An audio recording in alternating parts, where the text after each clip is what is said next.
have you all here on our channel. It is expected that you will watch the videos in their entirety and give comments at the end of each video. You can find other videos we have prepared in the description. What does a female philanthropist have in common with Denver, Colorado, the Titanic, and the city itself?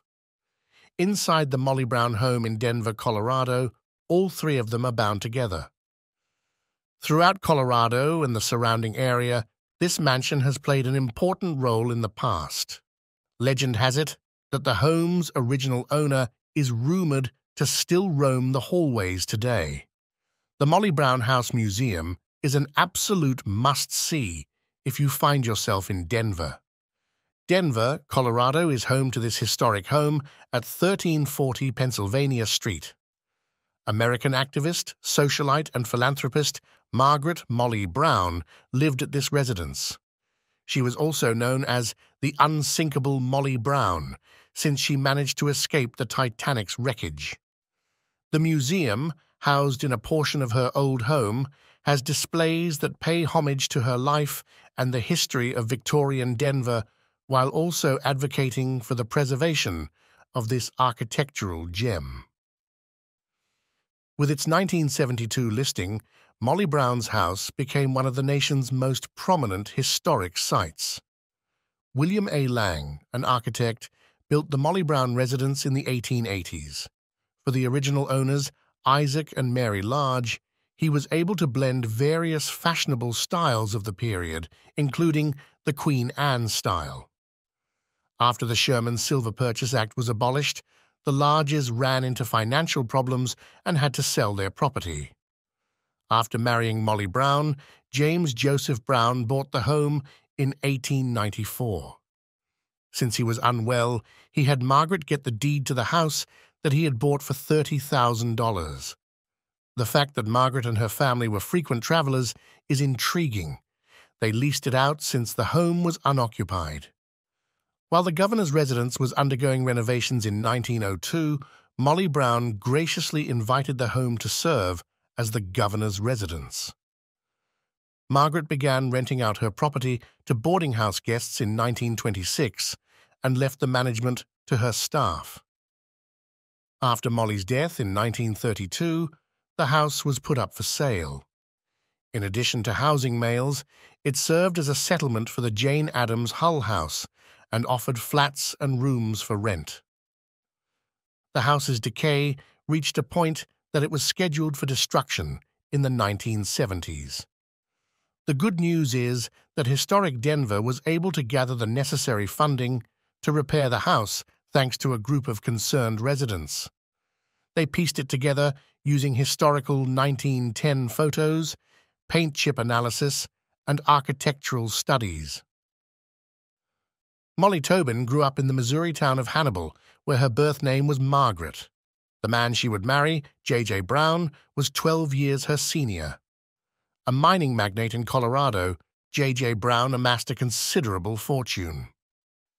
Molly rose to prominence in Denver's elite circles quite fast. She was a kind person, even if some people in society didn't value her modest upbringing. On the Titanic, Molly was a solitary passenger in first class. The ship's first journey was this one. Molly acted as things began to go disastrously wrong that night. Before they could persuade her to board a lifeboat, she helped the sailors carry countless others into them. Once they were out at sea, Molly pleaded with the rescue boat to return to the scene of the accident and look for other victims. Even if Quartermaster Robert Hitchens objected, this took place nevertheless. She was dubbed the Unsinkable by her fellow lifeboat passengers for her heroic deeds and selflessness, and the moniker stuck. Because of this, she became renowned as one of the survivors of the Titanic. Might Molly Brown's home be haunted, considering how joyful her life was? The one sad thing was that her home was let to decay before it was renovated. The reality is that the Molly Brown house has a lot of reports of strange occurrences from both locals and tourists. There have been reports of people smelling pipes sometimes. Supposedly, it's the aroma of the pipe that J.J. Brown enjoyed smoking. This is a strange occurrence since smoking is forbidden at the museum. Other unexplained occurrences have also been reported by museum employees and tour guides. Light bulbs come undone for no apparent reason, they've noticed. Because of this, the museum employees must inspect them and repair them as required. Museum employees have also noticed that the Molly Brown residence has had its furnishings moved around from time to time. What seems like a lady dressed in Victorian-era attire rearranges the furnishings. There's been further ghostly activity that the museum staff has noticed. Some have reported seeing or feeling family members, including Molly and JJ, around the house. Spots across the home have been noted by other guests and employees to have an unusually chilly sensation. Historic Victorian mansions, like the one housed at the Molly Brown Museum, are known to be haunted. Taking a tour is a great way to see it firsthand while in Denver. Indeed, rumor has it that the Denver region is home to more than one haunted location. In the fall, it's the perfect place for a weekend retreat. Everybody says that Molly Brown was the most incredible lady. She assisted people without hesitation and showed no fear. She married JJ and worked her way through the ranks of elite society, despite the fact that she was born from lower classes. Due to his deteriorating health, J.J. Brown had the deed changed to her name after he bought their house. Since Molly Brown and her family often traveled, the mansion was frequently vacant over the years. She chose to lease it out. While the governor's home was being renovated, Molly extended an invitation to him and his family to stay there. Rooms would be available for rent in the mansion, which would eventually serve as a boarding home for males. While a passenger aboard the Titanic, Molly Brown did what is considered her most memorable deed.